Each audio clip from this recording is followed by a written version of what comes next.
நல்லதை ஆண்டவர் படைத்தார். ஆகவே நல்லதையே நாம் செய்ய வேண்டும். அப்பா அம்மாவை இழந்து தாத்தாவிடம் வளர்ந்த அந்த பேரனிடம், அவ்வப்போது நெறி பிறழ்ந்த நடத்தை வாழ்ந்து கொண்டிருந்த அந்த பேரனிடம் அடிக்கடி சொல்லி ஆற்றுப்படுத்தி கொண்டிருப்பார் அந்த தாத்தா. அதை வேண்டாவெறுப்பாக கேட்டுக்கொள்வான் பேரன்.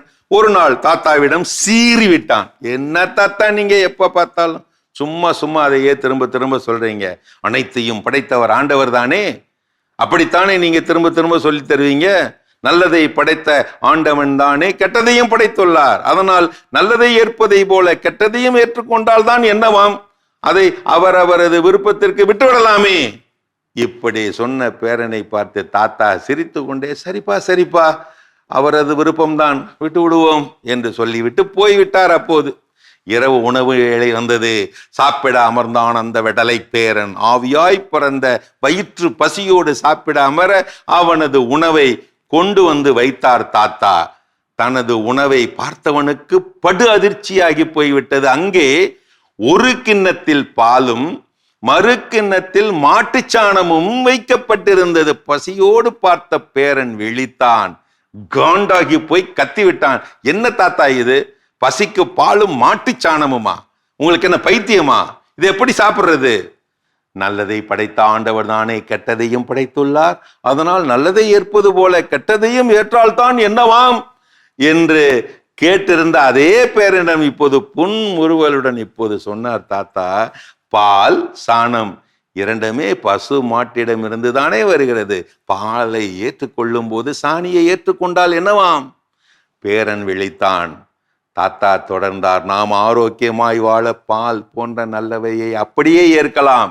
சாணி போன்றவற்றை விலக்கி மண்ணில் புதைத்து அதை உரமாக்கி பூமியை வளமாக்குவது போல தீயவைகளை விலக்கி வாழ்வை வளமாக்கும் வல்லமை நீ பெற வேண்டும் பேராண்டி.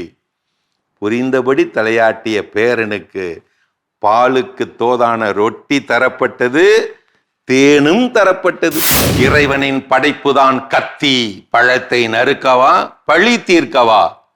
இறைவன் ஒளியை படைத்தது இருளை அறிய, நல்லதை படைத்தது தீமையின் பாதிப்பை அறிய.